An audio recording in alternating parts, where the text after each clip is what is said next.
नमस्कार विद्यार्थी मित्रांनो, मी श्री शहाजी येडे सर तुमचं श्री टकले पाटील क्लासेस शिक्रापूरमध्ये सहर्ष स्वागत करत आहे. आज आपण इयत्ता 7वी स्कॉलरशिप उच्च प्राथमिक शिष्यवृत्ती परीक्षा विषय गणित नवनीत या पुस्तकातील स्वाध्याय 14.2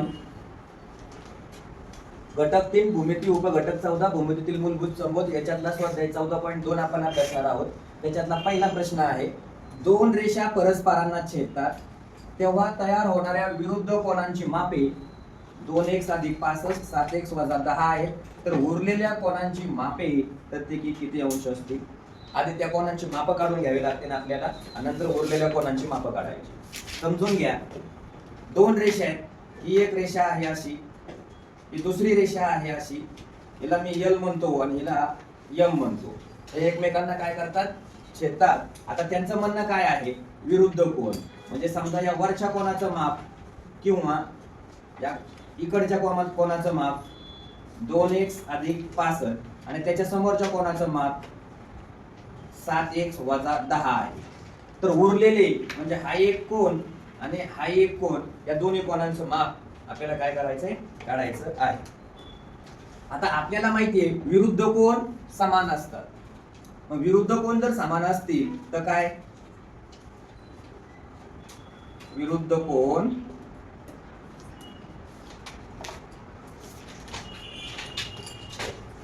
समान. मग बघा, 7x वजा 10 बरोबर 2x अधिक 65 समान मापाचे असतात. मग आपण x ची किंमत काढून घेऊ. 7x वजा 2x इकडं 65 हे वजा 10 आहेत, इकडे आल्यावर अधिक होतील. 7 मधून 2 गेले, 5x राहिले. 65 अधिक 10 75 झाले. 65 अधिक 10 किती झाले? 75 झाले. आता x बरोबर किती? 75 भागिले 5. याचा अर्थ x बरोबर 15. 15 5 75. ते कोणाची किंमत भेटली? x ची भेटली. आपल्याला त्या कोणाचं माप नाही भेटलं अजून. आता ते कोणाचं माप काढू आपण. म्हणून 2x अधिक 65 बरोबर 2 गुणुले x ची किंमत 15 अधिक 65. 15 दुने 30 अधिक 65 म्हणजेच त्या कोणाचं माप भेटलं 95. आणि त्यांचं म्हणणं काय आहे? उरलेल्या कोनांची मापे काढायचे. हे कोणाचं माप भेटलं? हे विरुद्ध कोनाचं माप भेटलं. कोणाचं भेटलं? विरुद्ध कोनाचं माप भेटलं 95. आता आपल्याला काय करायचंय? उरलेले. आता उरलेले हा एक कोन आणि हा एक कोन दोन्ही काय समानच मापाचे असतील, विरुद्ध कोन आहेत ते पण. मग आपल्याला विरुद्ध कोनाचं माप काढण्यासाठी बघा, उरलेले कोन बरोबर 180 मधून 95 वजा करावे लागतील आपल्याला. 180 मधून 95 वजा केले, उत्तर किती भेटलं?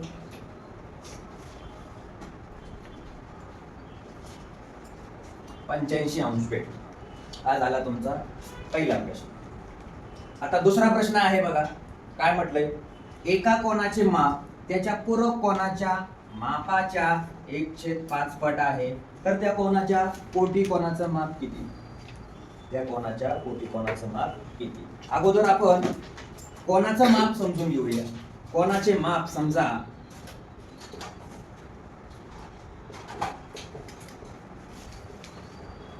कोनाचं माप x. आता x हे कोनाचं माप घेतलं तर त्याचा पूरक कोन, पूरक कोनाचं माप काय होईल बघा. आपल्याला माहितीये पूरक कोनांच्या मापांची बेरीज किती असते? 180 असते. म्हणजेच पूरक कोन काय होईल? 180 वजा x. आता यांची अट आहे एक. अट काय दिली बघा त्यांनी? पूरक कोनाच्या मापाचे म्हणजे त्या कोनाचं माप म्हणजे x बरोबर पूरक कोनाच्या मापाच्या कसं 1/5 पट. म्हणजे पूरक कोनाचं माप किती? 180 वजा x. त्याची अट तयार झाली. आता अट तयार झाल्यानंतर कॅल्क्युलेशन करावं लागेल. मग 5 इकडे घेऊ म्हणजे 5x बरोबर 180 वजा x. हा x इकडे आला, 5x अधिक वजाचा काय झाला? अधिक झाला x. 180 5 आणि 1 x किती झाले? 6x. 6x बरोबर 180 आणि म्हणून x बरोबर 180 भागिले 6. म्हणून x बरोबर 6 आणि याला भागलं 6 त्रिक 18 म्हणजे एक्स बरोबर जे उत्तर आहे ते किती आलं 30. हे कोणाचं आलं त्या कोणाचं माप आलं आणि प्रश्न काय त्याच्या कोटी कोणाचं म्हणजे या 30च्या कोटी कोणाचं माप काढायचं आहे आपल्याला. 30च्या कोटी कोणाचं माप म्हणजे काय बघा. कोटी कोणाचे माप बरोबर 90 वजा 30 बरोबर किती 60. आणि म्हणून याचं उत्तर जे आहे ते उत्तर किती भेटलं 60 अंश भेटलेलं आहे. हे झालं दुसऱ्या प्रश्नाचं. आता पेपर मध्ये पर्याय 30 पण असणार 60 पण असणार नंतर 90 पण असणार 150 पण असणार आणि आपण तिथंच चुकणार कारण आपण काय करत नाही प्रश्न व्यवस्थित वाचून घेत नाही.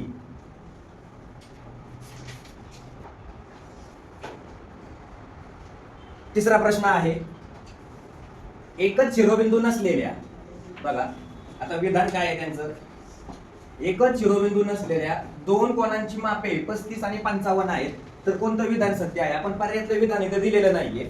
विधान काय आहे ते सांगतो. ते कोण परस्परांचे कोटिकोण आहेत. दुसरं विधान आहे ते कोण परस्परांचे संलग्न कोण आहेत. तिसरं ते कोण परस्परांचे विरुद्ध कोण आहेत आणि चौथा पर्याय आहे ते कोण परस्परांचे पूरक कोण आहेत. आता इथं लक्षात घ्यायचंय शिरोबिंदू सामायिक नाहीये म्हणजे आकृती काढून दाखवतो.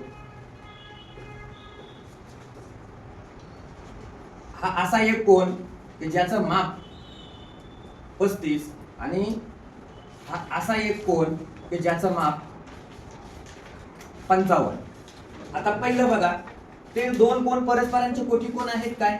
कोटिकोणाची व्याख्या काय असते दोघांची बेरीज 90 पाहिजे. बेरीज करून बघू आपण 35 अधिक 55 5 आणि 5 10 4 ला 1 3 आणि 1 4 आणि 5 9. ओके बेरीज 90 आली पुढचं जायचंच नाही. बेरीज 90 याचा अर्थ हे परस्परांचे काय आहेत कोटिकोण आहे आणि म्हणून याचं जे उत्तर आहे विधान ते कोण परस्परांचे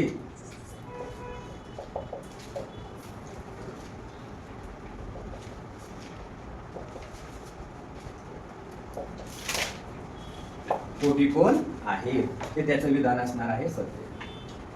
चौथा प्रश्न एका कोणाचा पूरक कोण व कोटिकोण यांच्या मापाचे गुणोत्तर 8:3 दिले तर त्या कोणाचे व त्याच्या पूरक कोणाच्या कोणाशी गुणोत्तर किती असा त्यांचा म्हणणं आहे. मग आता लक्षात घ्या पूरक कोण आता तो कोण म्हणजे कोणता कोण समजा तो कोण x मानू या x चा पूरक कोण 180 वजा x हा काय झाला पूरक. याचा कोटिकोण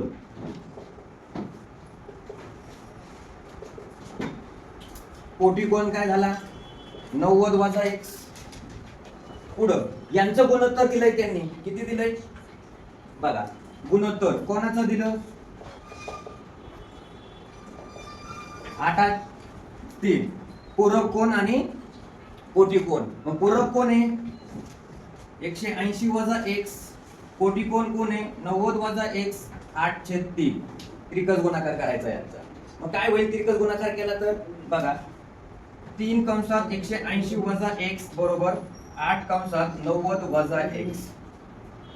आता 180 ला 3 न गुणू आवाज येतोय 180 ला 3 न गुणू मग 18 त्रिक किती होतात 54 म्हणजे 540 वजा 3x बरोबर 8 9 72 720 वजा 8x. संख्या एका बाजूला घेऊ चल एका बाजूला घेऊ मग वजा 8 इकडे घेतले अधिक झाले वजा 3x 720 वजा 540 8 मधून 3 गेले 5x 720 वजा 540 यांची वजाबाकी करायची किती आली 180 म्हणजे x बरोबर 180 भागिले 5 किती उत्तर आलं 180 ला 5 न भागायचं म्हणजे उत्तर किती आलं 36 म्हणजे x ची किंमत किती आली 36. ओके आता पुढे त्यांचं म्हणणं काय पूरक कोणाशी गुणोत्तर आणि त्या कोणाचं. मग आपण पूरक कोण काढून घेऊ ना. पूरक कोण 180 वजा 36 180 मधून 36 गेले किती राहिले 144. आणि पुढचं म्हणणं काय त्या कोणाचं आणि पूरक कोणाचं गुणोत्तर. गुणोत्तर काय होईल तो कोण म्हणजे कोण x किती आहे 36 आणि पूरक कोण किती आहे 144. भाग जाईल 12 न भाग जातो डायरेक्ट 12 त्रिक 36 आणि 12चा वर्ग 144. पुन्हा 3 न भाग जाईल 3 एक 3 आणि 3 चौक 12 म्हणजे उत्तर किती भेटलं 104 हे त्याचं उत्तर.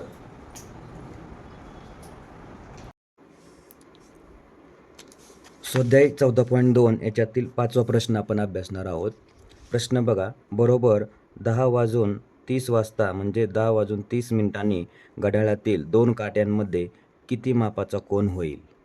पर्याय दिलेला आहे बघा. 180, 120, 130, 135 अंश. आता मापाचा कोन काढण्यासाठी आपल्याला सूत्र माहिती पाहिजे. घड्याळातील मापाचा कोन बरोबर 30H वजा 11/2 गुणुले M. आता H म्हणजे हवर्स तास आणि M म्हणजे मिनिट. इथं किमती टाकून घेऊया आपण. 30 गुणुले हवर्स 10 वजा 11/2 गुणुले मिनिट किती आहेत 30. 30 गुणुले 10 300 वजा या 2 30ला भागलं उत्तर किती आलं 15. 11 गुणुले 15. 300 वजा 11 गुणुले 15 यांचा जर गुणाकार केला तर ते गुणाकार येतो 165 आणि इकडं वजाबाकी केली आपण 300 वजा 165 तर उत्तर मिळतं बघा 135. उत्तर याचं मिळून जातं 135 अंश म्हणजे पर्याय क्रमांक 4 हे या प्रश्नाचं उत्तर आपल्याला या ठिकाणी पाहायला मिळतं.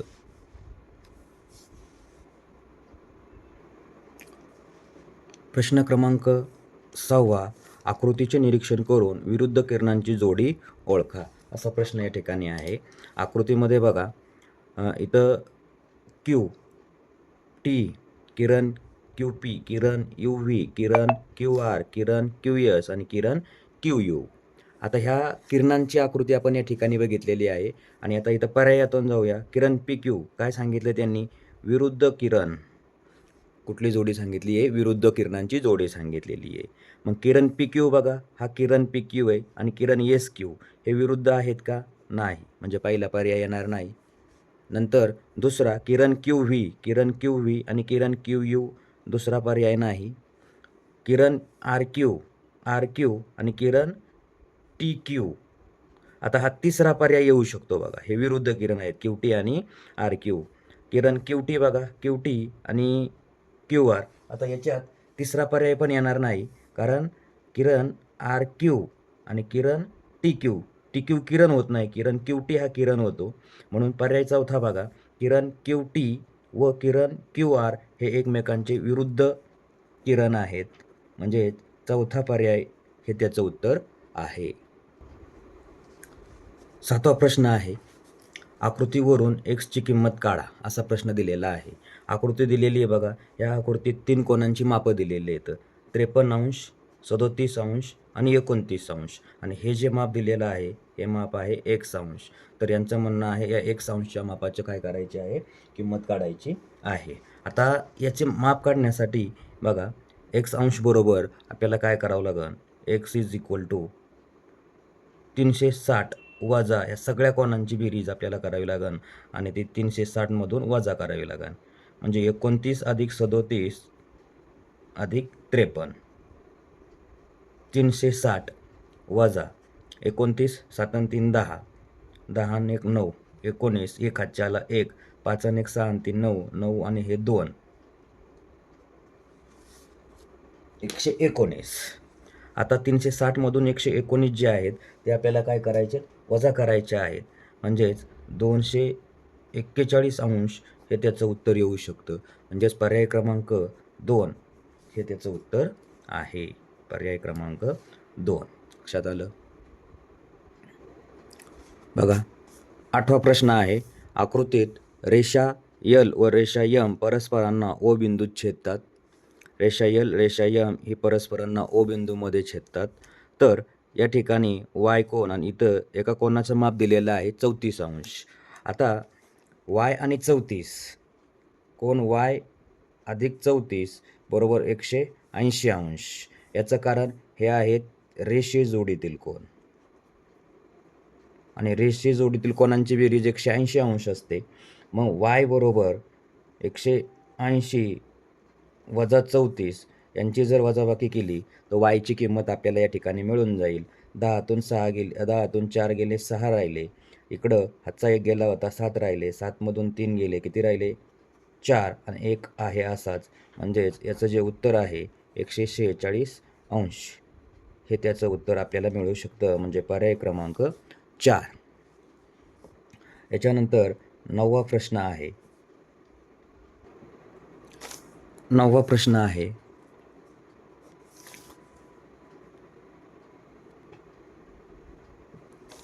एका कोनाच्या कोटिकोनाचा पूरक कोन 108 अंश आहे, तर त्या कोनाचे माप काढा, असा प्रश्न आहे.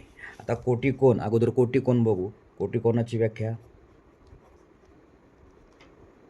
कोटिकोन बरोबर 90 वजा x.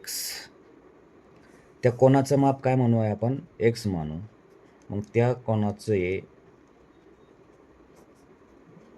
माप x. मग कोटिकोन 90 वजा x होईल. आता याचा पूरक कोन,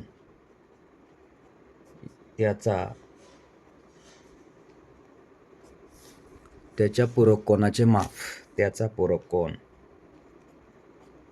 त्याचा पूरक कोन काय होईल बघा? 180 वजा 90 वजा x. मग 180 वजा 90 अधिक x. 180 मधून 90 गेले, किती राहिले? 90. 90 अधिक x. आता तो पूरक कोन जो आहे, तो पूरक कोन किती दिला आहे? 108 दिलेला आहे. म्हणजेच 108 वजा 90 बरोबर x. आणि x 108 मधून 90 काय करायचे? वजा करायचे. म्हणजे त्याचं उत्तर आपल्याला काय होऊन जाईल? मिळून जाईल 8 ॲज इट इज. 10तून 9 गेलं, 1 राहिला. म्हणजे x बरोबर या ठिकाणी आपल्याला 18 अंश मिळून जातील. म्हणजेच त्या कोनाचे माप जे आहे तर ते 18, पर्याय क्रमांक 2 हे या ठिकाणी आपल्याला मिळेल. प्रश्न क्रमांक 10वा, 40 अंश व 140 अंश मापाचे एकच शिरोबिंदू नसलेले कोन काढले तर पुढीलपैकी कोणते विधान सत्य आहे? आता यांनी दिल्याप्रमाणे आपण काय करू? एक आकृती काढून बघू. एकच शिरोबिंदू नाही आहे. मग एक शिरोबिंदू नाही आहे म्हणल्यानंतर आकृती कशी होईल? ही अशी आकृती होऊ शकते. याचं माप 140 अंश आणि दुसरा हा असा कोन होऊ शकतो आणि याचं माप 40. आता हे शिरोबिंदू नाही आहेत, हे वेगवेगळे कोन आहेत. तर सत्यता पडताळायला सांगितली आहे. पहिली, ते कोन पूरक आहेत. पूरक कोनाची व्याख्या काय आहे? दोघांची बेरीज किती आली पाहिजे? 180. मग 140 अधिक 40 बरोबर किती झाले? 180. म्हणजे बेरीज 180 आली. याचा अर्थ पर्याय क्रमांक पहिला हेच उत्तर बरोबर आहे. बाकीचे पर्याय चेक करायची गरज नाही. तरी बघा, ते कोण रेषे जोडीतील आहेत का? नाहीत. शिरोबिंदू वेगळे आहेत म्हणजे नाही होणार. ते विरुद्ध कोण आहेत का? नाही आहेत. ते कोण संलग्न आहेत का? नाही आहेत. म्हणून पर्याय क्रमांक कोणता? पहिला हे त्याचं उत्तर आहे. ते कोण पूरक कोण असू शकतात. प्रश्न क्रमांक 11वा,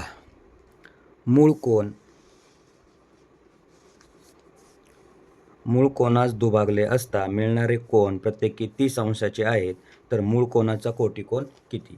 आता मूळ कोनास दुभागलंय आणि एक कोन 30, मग दुसरा बघा. आता आपण असं गृहीत धरूया, ही आकृती आहे अशी, आणि याच्यात ह्या मूळ कोनास दुभागलं.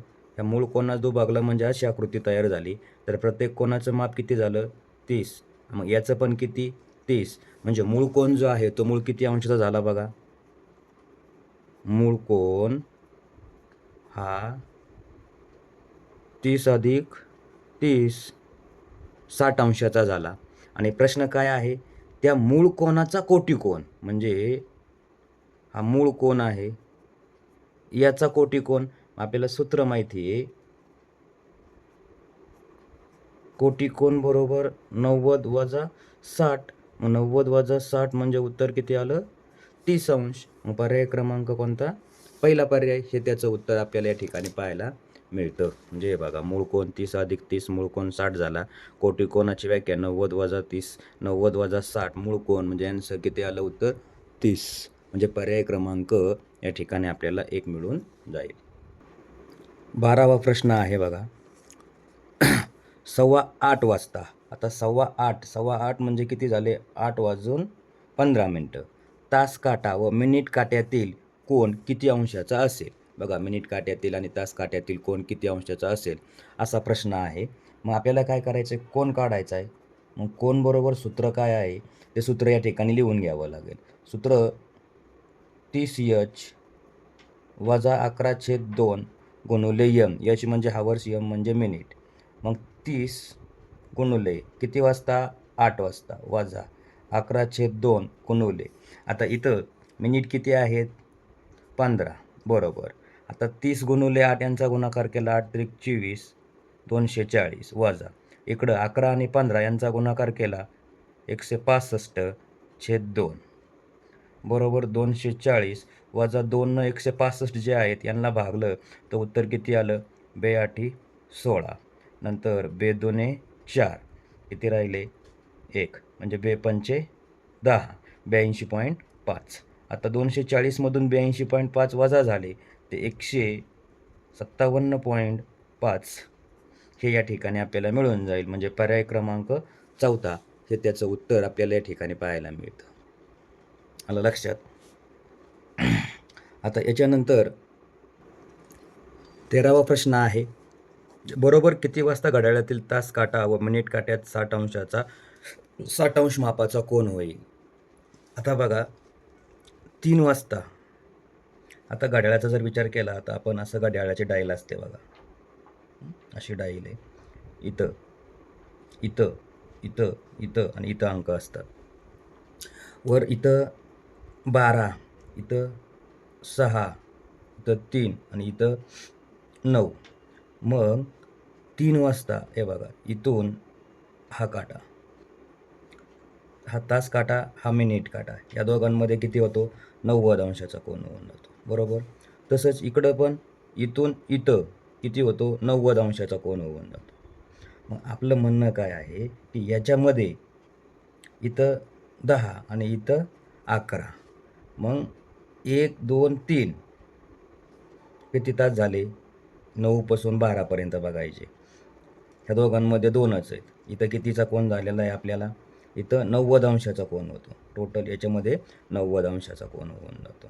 आता मग 1 2 3 3 तास जे आहेत, तर हे 3 तास म्हणजेच 3 वाजता 90 अंशाचा कोन झाला. 6 वाजता 180 अंशाचा कोन झाला.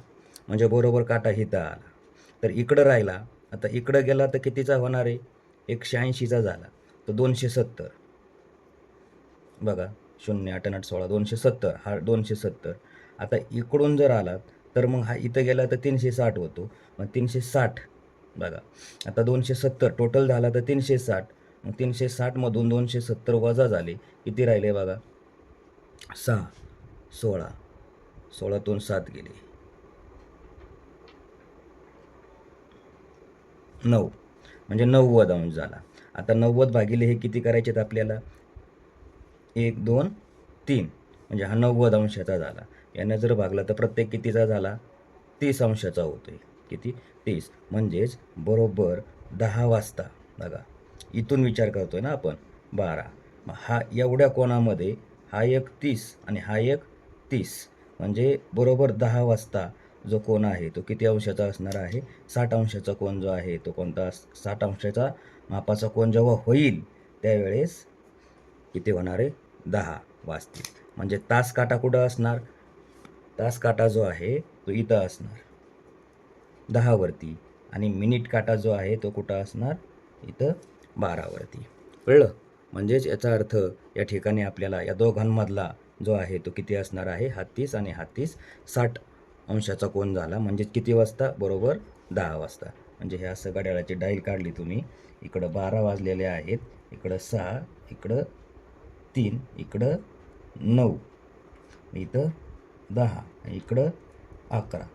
बरोबर. मग इथून हा एवढा पोर्शन, हा 10 वाजल्या तिकडं, म्हणजे हा 30 म्हणजे हा 30 आणि हा 30 60 अंशाचा कोन झाला. आणि किती वाजता झाला तो? 10 वाजता झाला. प्रश्न क्रमांक 14वा, सोबतच्या आकृतीत रेषीय जोडीतील कोणांच्या एकूण किती जोड्या आहेत त्या शोधायच्यात आपल्याला. पर्याय 1 6, 8, 21, 15. आता इथं तुम्हाला रेषा बघा, ए ओ बी हा सरळ कोन आहे. आता इथं किरण मोजायचे डायरेक्ट, किती किरण होत आहेत. 1 2 3 4 5 आणि 6 रेषी जोडीतील सांगितलेले. तर प्रत्येक किरणामुळे एक रेषी जोड तयार होते बघा. मग इथं आपल्याला असं लिहिता येईल, प्रत्येक किरणांमुळे एक रेषीय जोडीतील कोन तयार होतो. आणि मग ए ओ बी हा सरळ आहे.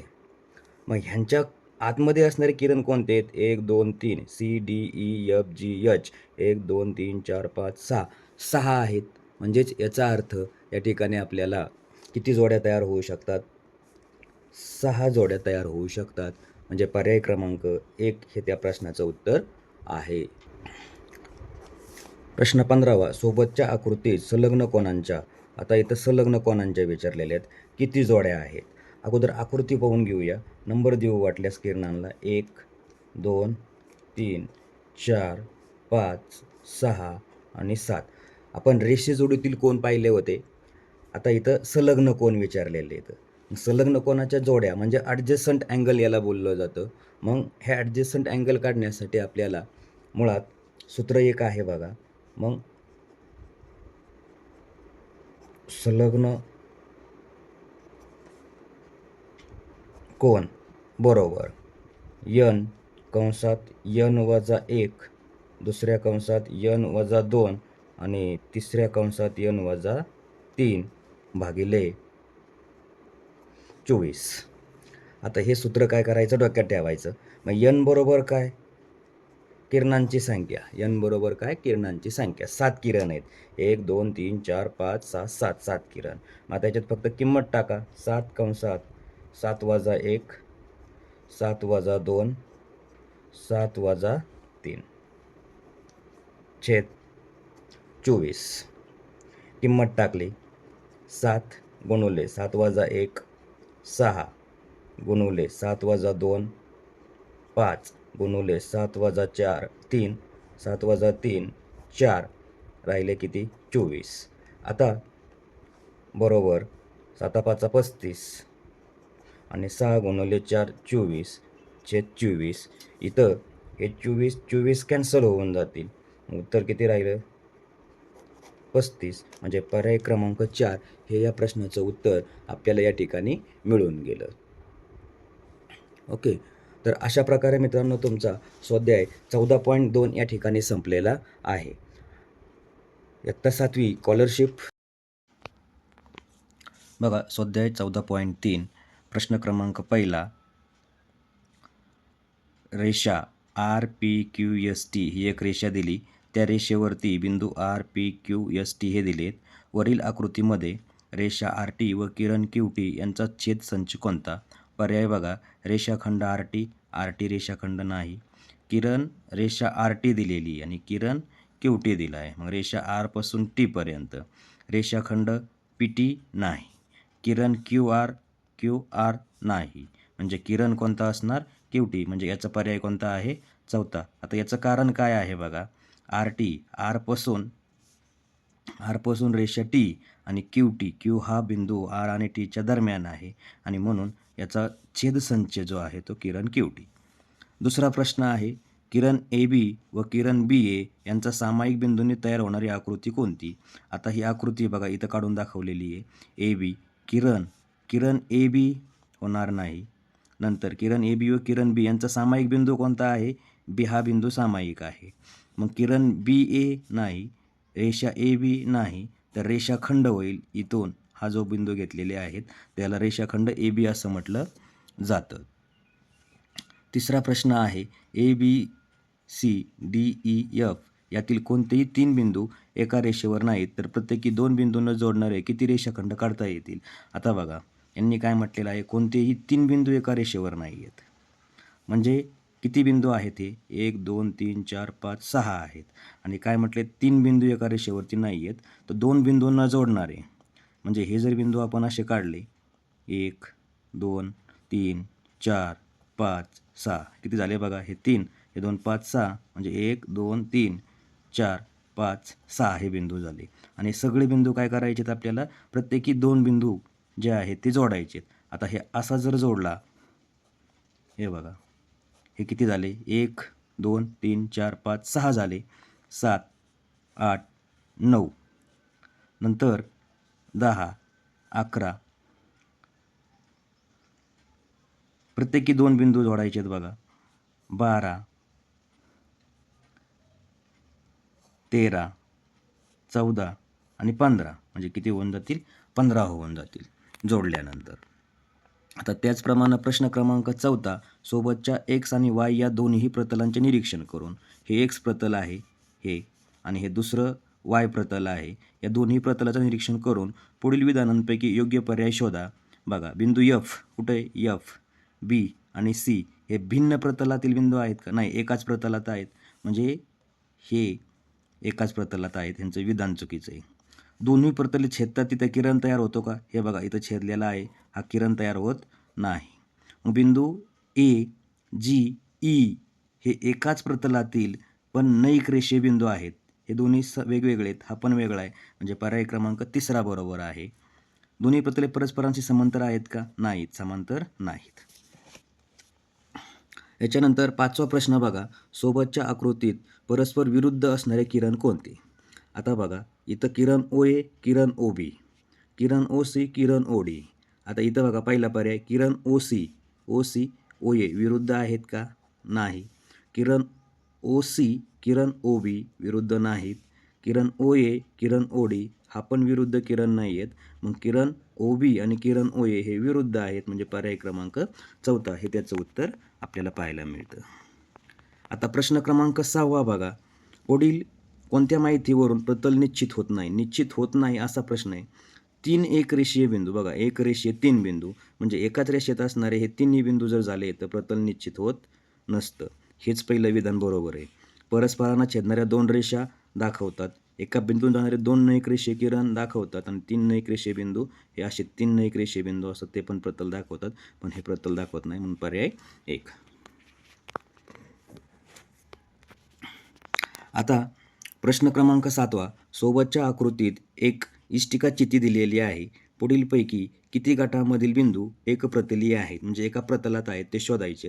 आता प्रतल बघा, पर्याय DF वेगळे नाही, ABC वेगळा आहे नाही, नंतर DHGC हे एक प्रतल, त्याच्यानंतर दुसरं ABEF हे एक प्रतल पाहिजे होतं. म्हणजे इथं हा पर्याय जो आहे तो ABFC किंवा ABGC म्हणजेच हे दोन्ही, म्हणजे याचं ऑप्शन जे आहे ते कोणतं आहे, 2 नंबरचा पर्याय आपल्याला या ठिकाणी पाहायला मिळतो. अशा प्रकारे मित्रांनो स्वाध्याय 14.3 या ठिकाणी संपलेला आहे. असे व्हिडिओ जर तुम्हाला रेकॉर्डेड स्वरूपामध्ये पाहिजे असतील तर Neptune scholar academy by Shahaji Ede sir या यूट्यूब चॅनलला सबस्क्राईब करा, लाईक करा, शेअर करा आणि शेजारचं बेल आयकॉनचं बटन दाबायलाही विसरू नका, म्हणजे सर्व व्हिडिओ आपल्याला एकाच ठिकाणी पाहायला मिळतील. धन्यवाद.